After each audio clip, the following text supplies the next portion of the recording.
The Mannin Line with Andy Wint.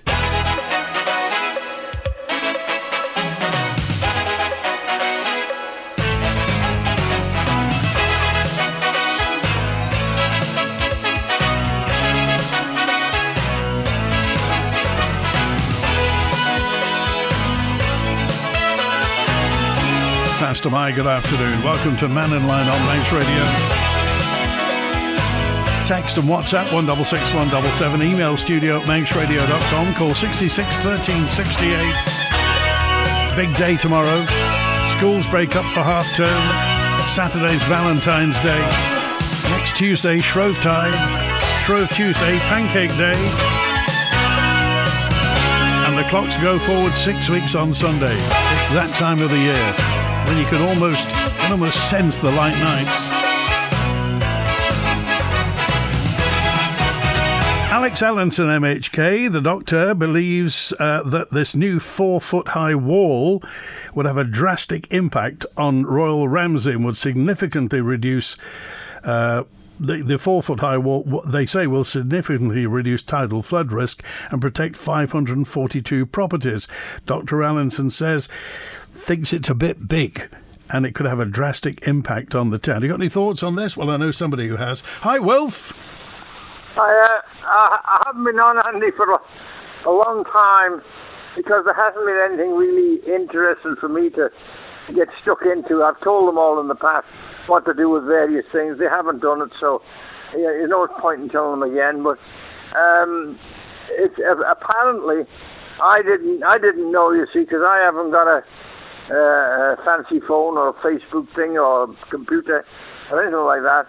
But I was told that yesterday it was on people's Facebook, whatever the hell they call it, that the commissioners, our commissioners in Ramsey, pretty useless because they're not doing anything about these plans for the harbour and all the rest of it. But I can assure you, we are. I've been against it for years and years, and the commissioners now are all backing me. So we're on it. Okay, so how high do you think a wall should be? 2 foot. Just 2 foot? Yeah, because I have photographs, of course, and I've been around here for 80 odd years, you see. So I've seen it most days. I've always had boats and all the rest of it, and the tide has never come over, never touched the bottoms. The dip in the change. Now the dip in the change is about 15 to 18 inches off the deck. And it's never been that high. It's much lower than that. It just runs through under the whaling, under the wooden whaling. And the thing is, a 2 foot wall, we can, that'll do the whole job without any problem whatsoever. And you can sit on it all the way down the quay. You can put wooden slats on it or whatever, and that's a seat for all the way down the quay. If they do the plans they're talking about, it will destroy Ramsey as a tourist place. People come from all over just to sit on them seats on the edge of the harbour and just look at the harbour and the boats and all the rest of it. It's very, very rare they're going to get their feet wet. But I think they're talking about 4 feet now. They're talking, and then there's various things, shoulder height and all this. Well, that won't do anybody in a wheelchair or anything like that. They can't see the harbour ever again. But the other thing was, they said, somebody come on the Mannin Line yesterday, I believe, but I didn't hear the Mannin Line because I was busy in the hospital getting blood pumped into me, so I couldn't hear any of that. So I missed that one. I was only told about it after. Where's Wilf? What's going on? See? Because in the past I've been dead against this and all the rest, and I'm still dead against it. I'm actually the main one that is. I'm the thorn in their side, put it that way. And I can assure them, or whoever it was, that I'm still on it, and the rest of the commissioners are still on it. Great. All right, that's good to hear. And everybody says, I mean, lots of people have inquired after your health, Wilf. So we do hope all's well with you. Right. Well, I'm lying in bed now with the phone in my hand. That's what my health's like. Okay. But I do. It's nice. It's nice and peaceful here, and it's raining outside. So that's it. All right. Well, give the rest of the commissions all our very best, and we'll watch the progress. I mean, people, whoever it was on Facebook, and also, they're kind of useless. But I can assure you, they're not useless. And I haven't been to their meetings for, I don't know how many meetings I've missed now. But I've got a special thing, like, for the mail and all the rest of it. But I'll not be long before I'm back again. Good. Okay. I'll be back at the next meeting, I think. All right. And it'll be discussed again then. The harbour will be discussed the next meeting, I think. So we're on the ball. Put it that way. We're on the job. Appreciate it, Wilf. Take care. Look after yourself. Thanks for being with us. Okay. All right. Cheers. Now 12 minutes past 12. So you heard there's a man who's been on the commissioners for 20 plus years now. And last time, I think the commissioners voted against the proposals and the DOI went away. Dr. Ellinson's concerned that the DOI hasn't got the balance right with plans to install flood defences for Ramsey. The proposed scheme includes a new flood wall around West Quay, highway drainage upgrades, replacement of essential services under the roadway, and the reconstruction of footways and carriageways. And you wonder, A, how long is that going to take? And B, how much is it going to cost? DOI hope the wall, which is 4 feet high, would significantly reduce tidal flood risk and protect 542 properties. Here's Dr. Allinson. Well, Ramsey has been for many years identified as one of the key risk places on the Isle of Man. Tidal flooding is part of it. We also get flooding coming down from the Litany and from the Sulby River as well. And if you can remember a couple of years ago when somebody was canoeing down Parliament Street, that was a combination of all three. But with what's now called coastal overtopping and high tides and strong winds, the quayside in Ramsey is prone to flooding. And then that can affect quite a few of the businesses there because they have basements. So it is a big issue. A knock-on effect of that is obviously getting things like insurance for those businesses and for the town in general. So it's something that I think we've always been keen on getting. But obviously there have been proposals for a sea wall to keep out the tide, and these date back for the last 6 years. We had original proposals in 2020, and those were rejected because a lot of those were also removing some of the parking around the quayside, which is quite important for the businesses there and also for the people of Ramsey and our visitors. That wall would be around 4 feet high. Yep. So it's quite a substantial wall. Obviously, Douglas has had a similar sea wall now, which has had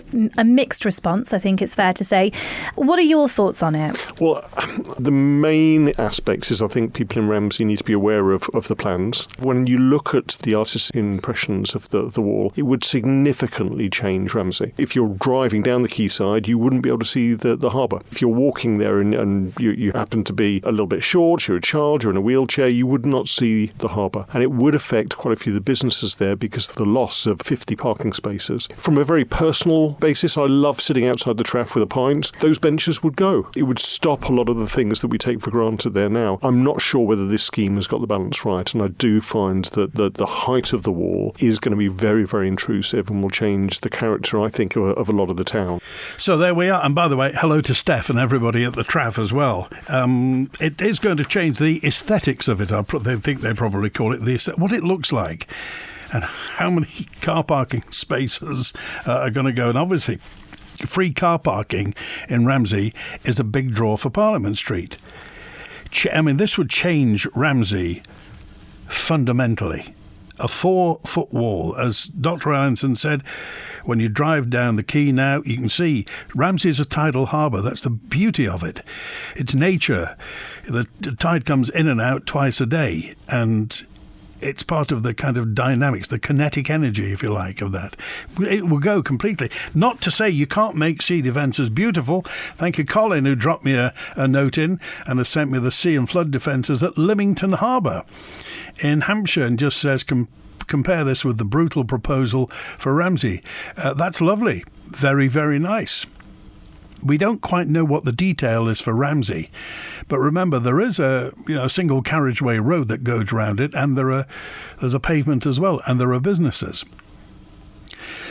So we'll see if you're around Ramsey much, if you live in Ramsey, if you drive around Ramsey. I just wonder what your thoughts are.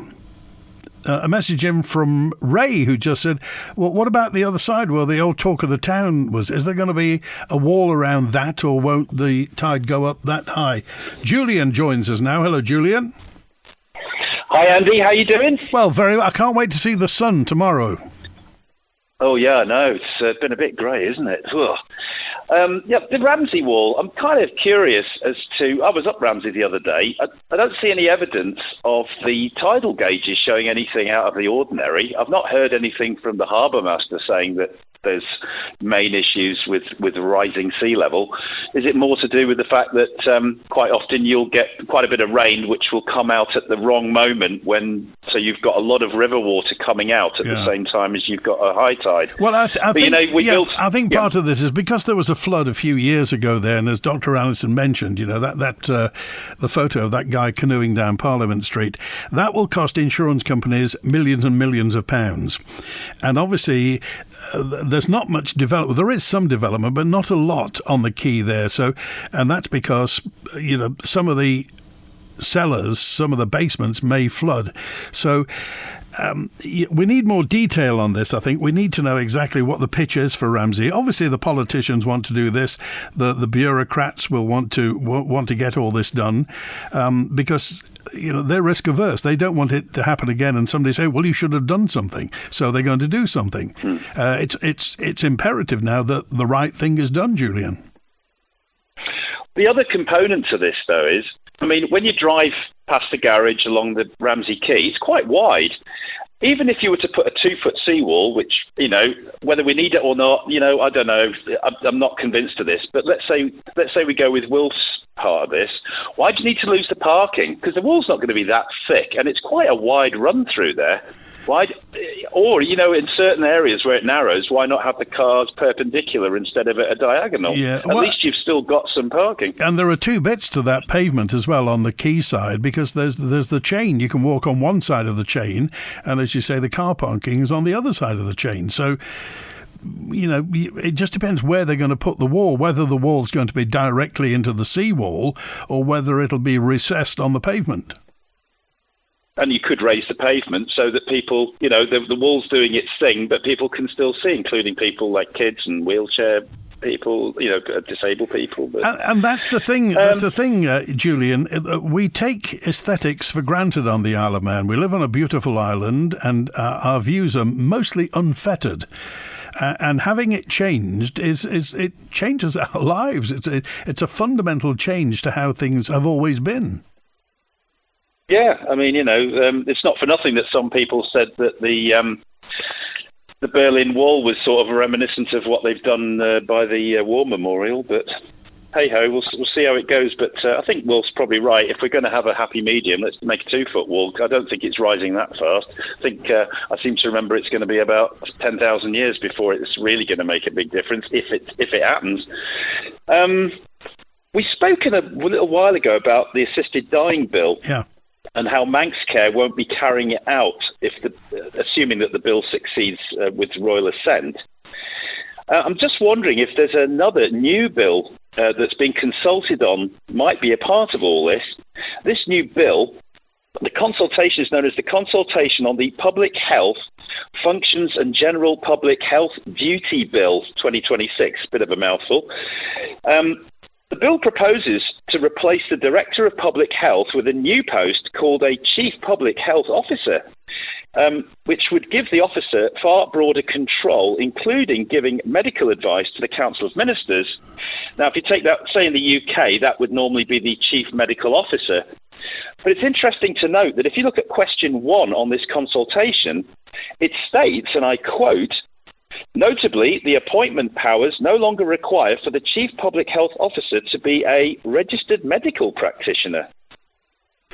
So you've got no medical training or qualification required for who will essentially also be the Chief Medical Officer advising Tynwald.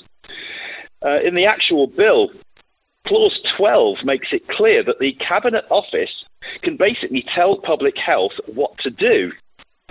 But if you look through the clauses, because on the website it obviously shows the entire bill, there's no mention of human rights or proportionality in medical interventions or independent scientific thinking, or even if a public health officer requires a warrant to enter a house or a flat.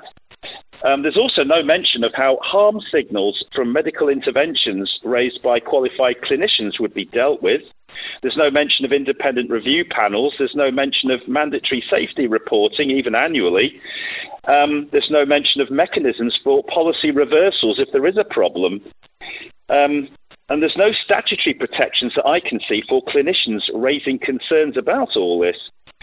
And if the Cabinet Office is aligned with UK decision-making, won't the island lose its medical independent decision-making altogether?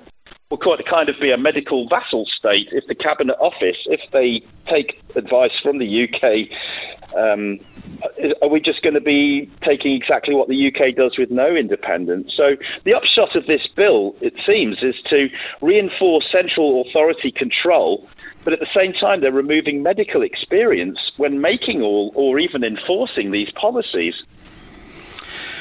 Well, we don't know what's going to happen, do we? We don't quite know. I mean, first of all, it's been almost a year since it cleared the parliamentary stages here, and obviously it's still getting assessed over there. As you say, Manxcare have said previously, I don't know what their current position is today, but previously they said, we're not going to do it.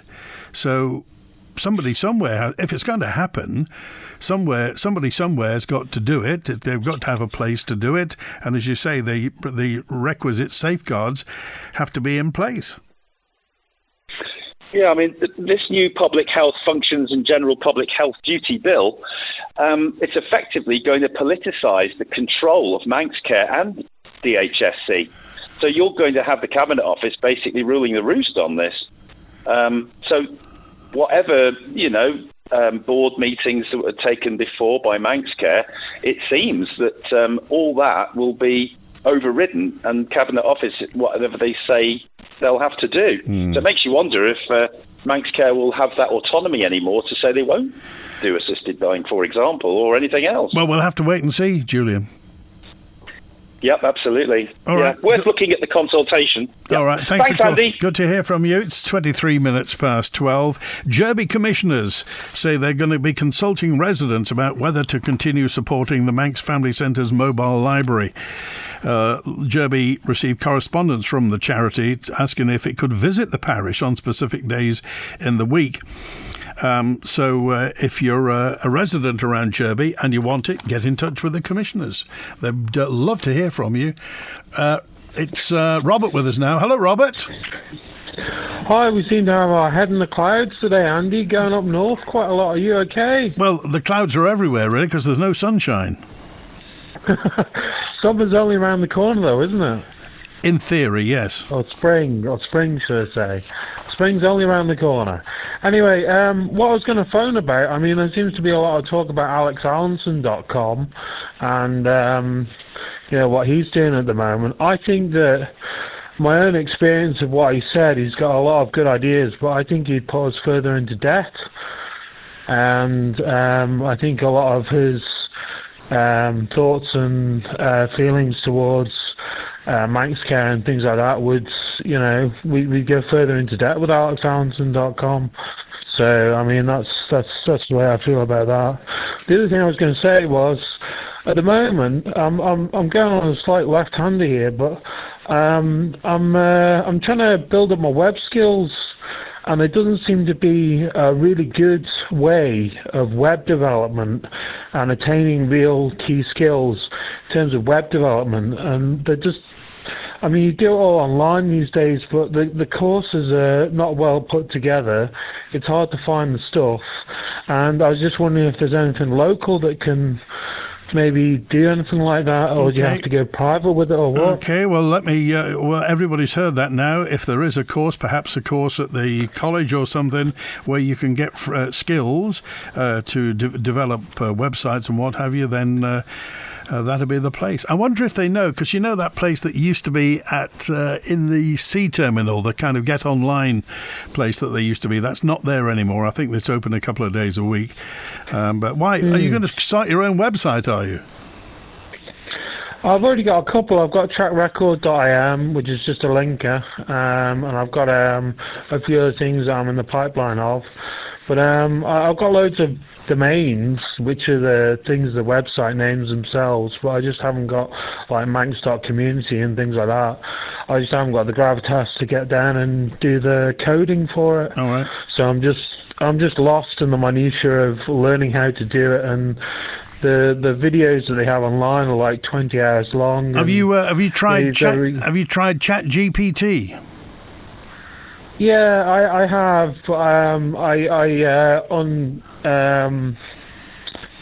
Uninstalled it and I reinstalled it, and it wouldn't let me get back onto my thing, even though I'd had it for 2 months and I paid for a year. It wouldn't let me, get back onto my subscription. Well, if you paid for it, you should be on there, Robert. Yeah, but they're sneaky like that. They're not real people, are they? And there's no one to call for that type of thing. That's the thing. I mean, what's the ChatGPT hotline?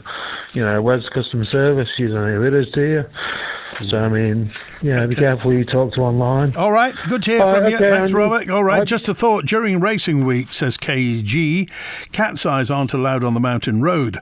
What if they were used during the non-race weeks and key locked into place, then taken out, replaced by flat boxes that are also key locked, leaving the road flat for practice and race weeks? With mist and heavy fog on the mountain road, it would help people see more clearly and stay on their correct side of the road. Gets hairy, doesn't it? At the moment, driving there is very bad. The fog is hazardous. It would take some time to replace them for the races, but it would make the mountain road much safer for the other 48 weeks of the year. Says, 44 weeks of the year, is it? So it's KG. So key-locked cat's eyes on the mountain road that can be taken out and put back in. What do you think about that? The wall will look much bigger than 4 feet, says Tony. Douglas Prom gets away with it because of the wide width. Ramsey doesn't have that. Unfortunately, that's Tony's words, by the way. Tony C. said, unfortunately, if they build a flood protection wall in Ramsey, they'll have to stick to modern health and safety rules. A low wall would be considered a trip hazard if it's under 1100 millimetres, 1.1 metres, which is... is that under 4 feet? Anyway, Tony C. also said, I know the current wooden rail is much lower, but the rules were different when that was built. Dodsey, the harbour walls don't do much, to be honest. Just look at the storms we recently had. The height of the sand needs to be drawn back or dug back, and barges used to drag it out to sea. The infrastructure, Marie said, the infrastructure minister says we need this new wall on Ramsey Quayside. What does the new infrastructure know about Ramsey and the setup of the businesses and of the fishing industry? How are the boys going to land catches? It's a working harbour. Has anybody actually asked them? And going back to this, the big wall that's on Douglas Prom, and the fact that yesterday, I think it was it Howard who was saying that they're going out to tender to put the wall through to the sea terminal, which will wreck the aesthetics of that. So you'd simply, if you're under a certain height, won't be able to see anything. People in wheelchairs, children in prams won't be able to see anything. 100 years and more of the aesthetics of the promenade will just be gone. Now, it may be that this is needed. However, the point was made when they started putting this new wall up from the war memorial upwards to the Empress. What happens if the sand just builds up on the other side and gets to the top of that wall? Surely the nettle has to be grasped, and at some point let the sea walls do their job and excavate the sand down. Do you remember there used to be how many steps used to go down to the beach? on Central Prom and Queen's Prom, steps used to go down to the beach, lots of them. The beach is down there. It may be that it will cost tens of thousands, hundreds of thousands of pounds to do it. Do you think it's an experiment worth looking at, or are we stuck with just putting walls that go bigger and bigger and bigger? Howard's with us now. Hi, Howard. Hello, Andy. I just heard you make that, somebody making the remark about the cat's eyes. Yeah. It's for obvious reasons that they're not on the mountain road or on the TT course, full stop. But somebody else might remember this. At one time, and it's not very long ago, the lines on the mountain, the markings, the official markings, were yellow. They were yellow paint as opposed to what we have now, white. And the highway board, as it was then, said they were much clearer, much easier to see in foggy weather. Now, whether that is true or it was a smoke and mirrors job from the highway board, which they weren't in the system then, they used to tell you the virtual truth. But is that still possible to put the yellow lines, the marking lines, either side of the road as they have as a guide, and then the proper markings in the middle of the road were, as I say, yellow? How long ago was that, Howard? Well, I don't know, I can't remember exactly, but I've driven on them, and they were yellow roads.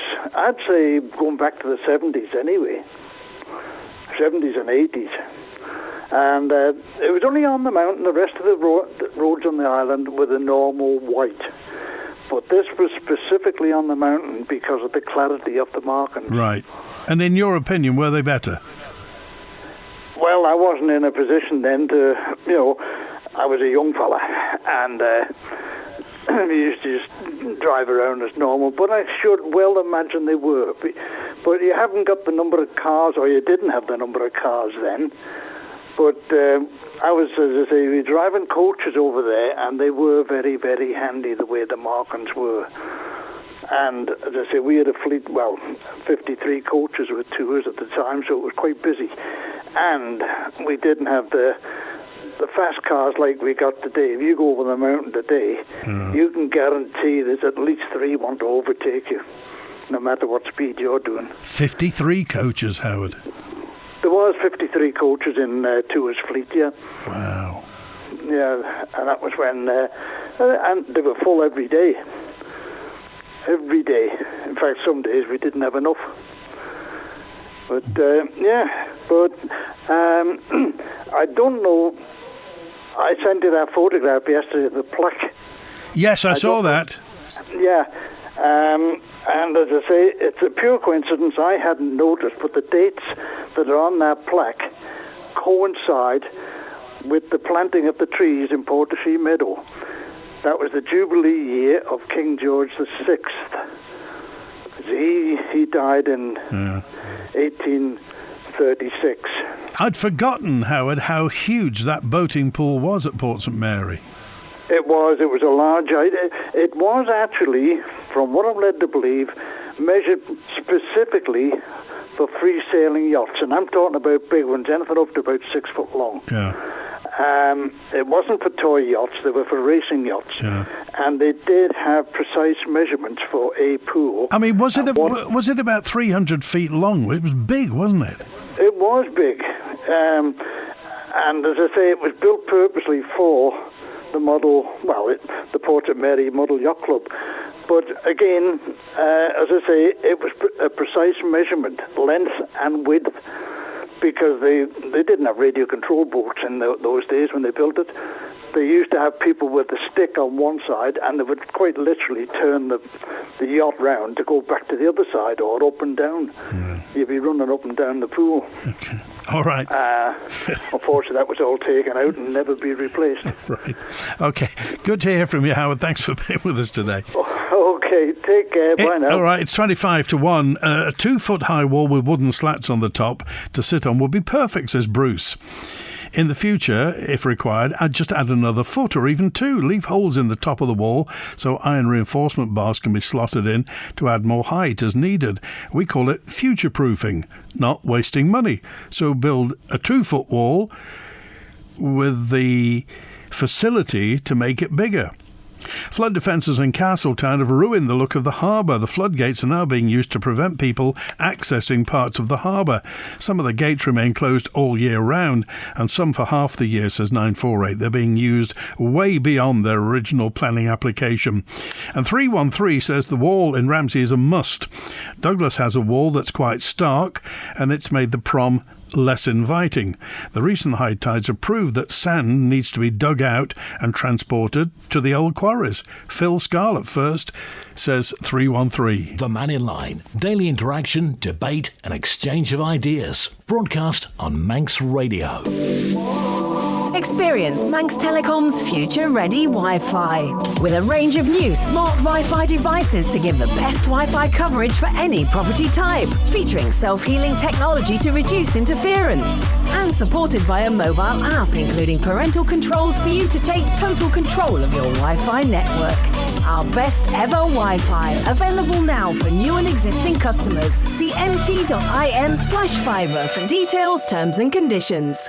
Give your home a facelift with Manx Glass and Glazing. Whether choosing aluminium or UPVC in traditional or contemporary styles, you can be sure of excellent workmanship and guarantees. Members of Construction Isle of Man and family run for over 30 years, Manx Glass and Glazing are committed to the local community. And they invest in future generations through their apprenticeship scheme. Visit the impressive showroom on Snugborough Trading Estate. Trust Manx Glass and Glazing. Quality and style since 1986. Crow Isle of Man Chartered Accountants. Remember when you used to get business advice from your bank manager? Stiff upper-lipped pillars of the community whom you called Sir? Nowadays, you can get all the advice on every business issue from the friendly, down-to-earth chaps at Crow Isle of Man. And some of the chaps are even women. Imagine! Crow Isle of Man. Global presence, local knowledge. Crow Isle of Man. Crow.im. At Bond Fabrics, we're not just a fabric shop. As well as curtains and upholstery and dress and costume fabrics, we've knitting and crocheting wools, made-to-measure curtain and blind service, plus poles and tracks. Visit Strand Street, Douglas, call 611856 or see bondfabrics.im. A ground source heat pump can save thousands of pounds a year, and you can harness this energy on island with Geothermal Limited, the water borehole experts. Visit drilling.im and see how a ground source heat pump borehole works. That's drilling.im. Tune in and chill out with Chris Pearson on Manx Radio. As the weekend fades and the night draws in, slow it down with the Chill Out Show. The city feels clean this time of night. The Sunday Chill Out. Chris Pearson, Manx Radio.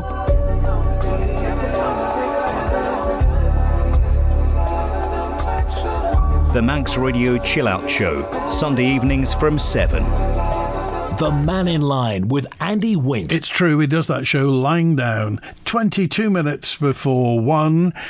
Too much money wasted on ridiculous projects, says H. Fund the essential services first, then spend on essential improvements. 948 says Noble's Hospital's got some money being wasted. What about that Draga oxygen generation plant that we paid millions for in the pandemic? It's never worked correctly, and now they're getting rid of it. Didn't know that, 948. Is that true, that oxygen generation plant never worked and now it's being sold? Do you think we'll make money on it? The government loosened the rules on who can enter the Isle of Man, says Mark. That's what happened. You can pretend the Isle of Man was always rough, but you can't fool our eyes, says Mark. Maybe the Ministry of Justice, this is 562, maybe the Ministry of Justice across can see the problems with our assisted dying bill. The reality is ours has far fewer safeguards than the current one in the UK, which is being thoroughly scrutinised. The problem with the Isle of Man law is the mover never held public meetings, never informed the public about the pitfalls assisted dying laws, once adopted, can bring, such as the expansion to people who don't have life-threatening issues, coercion, only 2 doctors doctors needed to sign off who don't need to know the patient. A doctor doesn't even have to remain with the person after taking the substance. We don't have the proper capacity laws in place. That's all 562 and 562's opinion about all this. This coming Sunday morning, hopefully the weather's going to be okay, and if you're around the north, Beach Buddies are at Ballygenny, the Ayers Nature Reserve. That's a smooth road going to, before you get to the concrete, it's really smooth. So they're meeting at 10:30 on Sunday morning. Beach Buddies will be meeting there at 10:30, cleaning up the Ayers Nature Reserve. If you want to join them, just bring your own sweet self and clean it up. They'll give you the gloves and the litter pickers. They take all the stuff away. They cart it all away afterwards. That's Beach Buddies. If you want more information, I think it's beachbuddies.org.im. Chris Robertshaw, ex-MHK, has formed a pressure group calling on the Isle of Man government to focus on good governance. The group's called Future Isle of Man, and it's aimed at looking at how the Isle of Man is governed ahead of the elections this year. Now, there are the three pillars which the members of Future Isle of Man focus on, which are improved democracy, smaller, smarter government, and higher quality strategic thinking.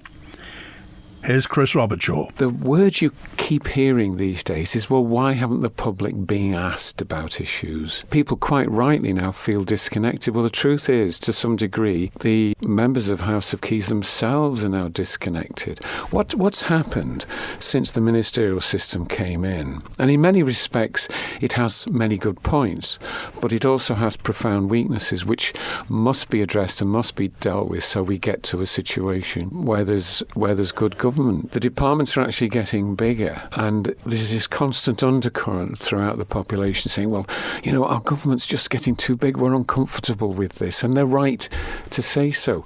But unfortunately, the frontline services are also being drained to some degree to support these growing bureaucracies. What functions do you think are redundant? One of the things I've become aware of is the degree to which future AI implementation will profoundly change the way our government works. As I become more aware of how AI has this extraordinary, powerful capacity to integrate high-quality thinking, that will progressively replace the bureaucratic process.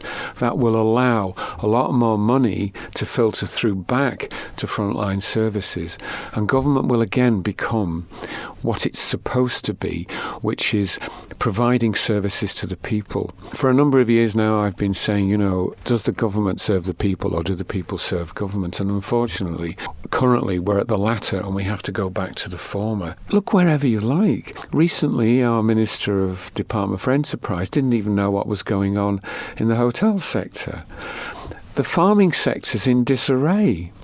We've got serious problems with our health service. So we're getting a bigger and bigger government, which is becoming less and less competent. Former MHK, of course, he was Minister for Policy and Reform, former Middle MHK, Chris Robertshaw. Future Isle of Man is this new group focusing on good governance. Oh, thank you. 942 sent me a lovely colour photo of the model boating lake in Port St Mary in 1982, which also prompts me. I got a message in a couple of, I think it was 2-3 weeks ago, and it was regarding if you stand by the model boating lake, what used to be the model boating lake in Port St Mary, and wander around, what's happening to the old Clifton Hotel? It's called Strathallan. It's where Ronnie Aldrich used to live years and years ago. It's absolutely derelict. And it's a real prime place in Port St Mary. I just wonder, does anybody know what's happening with that? It's a fine house, big plot of land as well. Goes down. If you know all about it, then please do get in touch. Thanks to Ian, who just said, what's all this about new flood defences? Tell us about it, Andy. If I must, the DOI wants to build a 1.3 metre concrete flood wall from Bowring Road to East Quay, with floodgates, new paving, wave-style artwork and panels on the wall. Now, the Manx government says flooding in Ramsey is happening more often, pointing to the severe storms in January 2014, and says climate change means stronger protection is now essential. Similar work's been done or is underway in Douglas, Peel and Castletown. The project will lose or will get rid of 52 on-street parking spaces. 52. The department says doing nothing is not an option. Other ideas like raising the existing harbour wall or adding a tidal gate were ruled out as impractical. The department, infrastructure this is, say they admit it'll change the look of the area, but say the benefits of protecting large parts of Ramsey outweigh the negatives. The application now goes to planners for consideration. So what are your thoughts on this? That's what the word is. That's what's going to happen.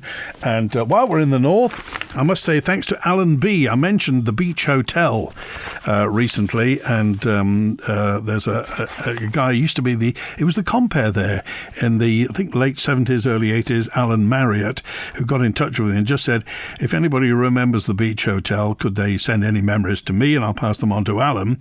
And thanks to Alan B., who sent me a copy of the entry for the Beach Hotel in the 1967 Isle of Man Guide. And fantastic it is too, everything that was offered at the Beach Hotel for 42 shillings a day, including the tropical pool, the finest indoor heated saltwater pool at any hotel in the British Isles, and everything else there. Do you remember the Beach Hotel?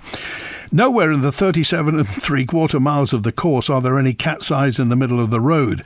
There are some of the edges of the worst bends, but nowhere else, says Rich. So do you think then, instead of putting these sort of ones you can take in and take out of the mountain road, they should put cat's eyes on the edge of the mountain road? Luckily, we haven't had anybody go off the edge of the mountain road for quite a while, but is it time to put some on the edge? Would the new wall on Ramsey Quay come with a trip to Premier League hospitality, says 762. Who knows? Parliament Street is lower than the quay, that's why it flooded, says John. The tide was just over the wooden beam that runs the length of the quay. Wilf is right, there's no need for a 4-foot wall. And 508 texter, what about making the wall in Ramsey into a bench shape with gaps at sea height that could be closed off when flooding occurs? People could walk through or have steps over the wall at 2 feet high. And surely, says 109, the whole point of the Victorian Gardens on Douglas Promenade on reclaimed land was to act as a buffer to protect the buildings from the tide. Now we're talking about building a seawall to protect the sea defences. They're defences. And Dave got in touch to say, Andy, there used to be a reflective paint that helped in bad visibility conditions. Doesn't it just need another lick of paint, as we all do in our homes when it's required? And 318 says there are about 7 or 8 steps on Port Erin Beach going from the promenade down to the sand, and the sand is at the top step. Does anybody know if that's going to get dragged back from Port Erin?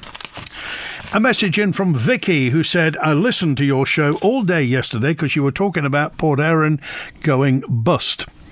Is that right? Well, not Port Erin going specifically bust. It was Jimmy Cubbon. It was the commissioner, board member, who said that they're agreeing to hold a public meeting about the Riet Vrada glamping site. Jimmy Cubbin says he'd like to see a resolution to the situation and is calling on Manx Utilities and the Planning Division of the DEFA, Department of Environment, Food and Agriculture, to attend. It was confirmed at the Commissioners' meeting that an offer to take over the lease was received, but due to local authority legislation, this can't be taken up until the site's returned in whole and must follow a tender process. Well, I wasn't on the board when all the decisions were made for it to become a campsite, and since I've been on the board, there's just huge frustrations about how drawn out the process has become.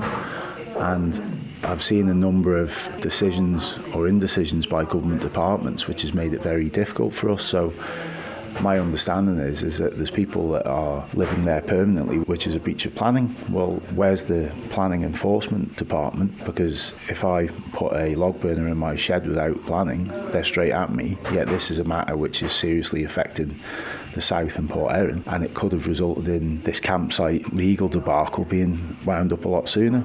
So somebody from that department or DEFRA should be accountable to the public. So it's fair to ask those questions, that why is that not happened? This could potentially bankrupt Port Erin with legal fees. Who are you hoping to have there? I know you mentioned DEFRA and planning. Are they some of the people that you're going to invite? Well, hopefully somebody from planning or planning enforcement, whether it's the chief exec of DEFRA that sits above it, but somebody could come down. And also the MUA, because I fully appreciate cost of living. I've actually got no problem with people living off-grid as such.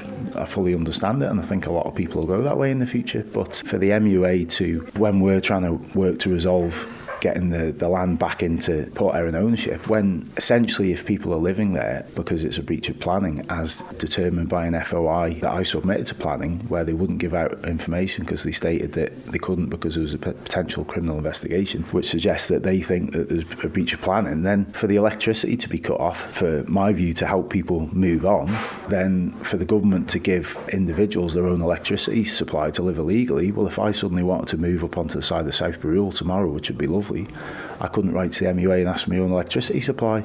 You look at how your man was treated down the north when he wasn't allowed to live illegally, then there should be consistency, shouldn't there? Manx Utilities' role, they say, is to provide electricity supplies in line with their statutory obligations and their published terms and conditions. They outlined in a recent Freedom of Information response that the Riat Frada, the Ballafesson site, has one electricity supply which was transferred to a new customer on the 14th of November following a valid application that met all requirements.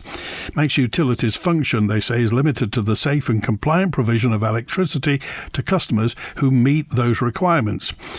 They say they understand from media reporting that a public meeting's being arranged in relation to the site. Manx Utilities, they say, is perfectly happy to engage where appropriate and within the scope of their responsibilities once it's clear what information or support is being sought. Hello, this is Doug Farragher. In conjunction with Manx Radio, I'd like to invite you to join us and learn something about our native Gaelic tongue, the language of man. Direct cremation is just that. An affordable and simple cremation without all the costs associated with a funeral service. Find out more by visiting directcremation.im or phone Direct Cremations on 478 422. Ready to dance? Hospice Isle of Man bring you the Swagelock Step Up Dance-a-thon, a 24-hour music-driven fundraiser from 6 p.m. on Friday the 20th of February at Bench Nightclub. Join for a 3-hour slot, take on the 12-hour team challenge, or go all in as a 24-hour hero with themed slots for all music tastes. Any movement counts, even chair dancing. Step Up Dance-a-thon for Rebecca House Children's Hospice and the Children's Centre. For details and to register, click hospice.org.im/dance-a-thon.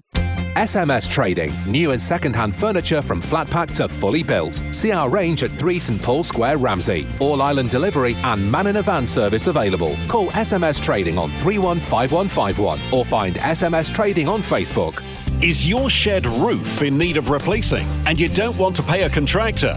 The solution is DIY Roof in a Box kits with full instructions and warranty from Rubber Roof Shop.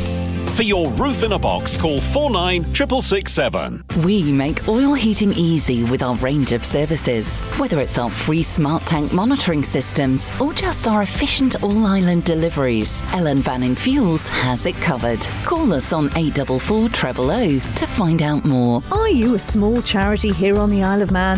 Are you looking for volunteers, hoping to raise awareness and chasing those crucial pounds and pennies to support your work? Well, Manx Radio can help. You could be our next 1 to 3 Charity of the Week. With daily on-air coverage, podcast and social media promotion, we can help support you and those you help. Just email the numbers 123@manxradio.com and listen out for the feature each weekday between 1 and 3 p.m. The Charity of the Week, brought to you by Kell Properties.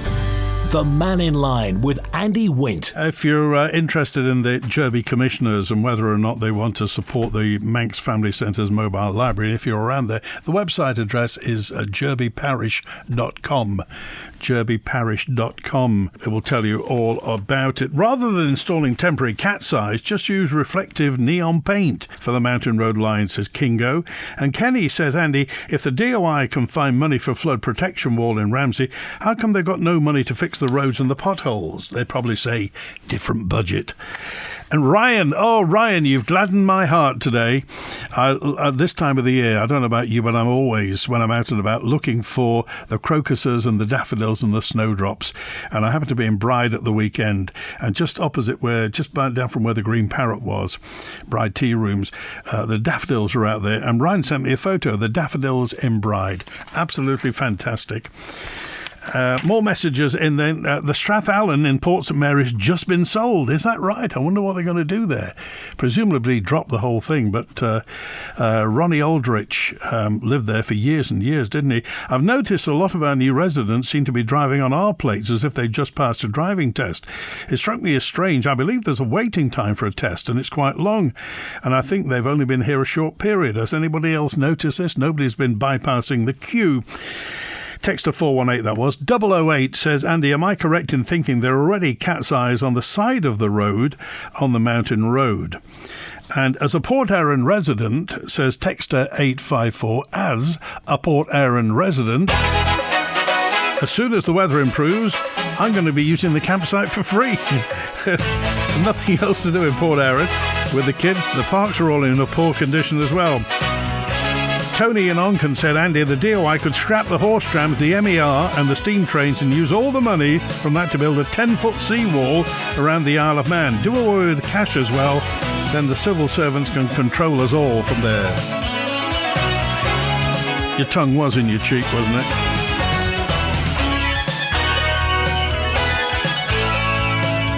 Can I make a suggestion, says 057, to improve the post office? Increase the services offered, for example, in addition to paying bills, offer savings accounts and other minor banking services. Just an idea. That's it. Back with another open line for Friday. Thanks to Chris on the phones today. Enjoy the rest of your Thursday. WINT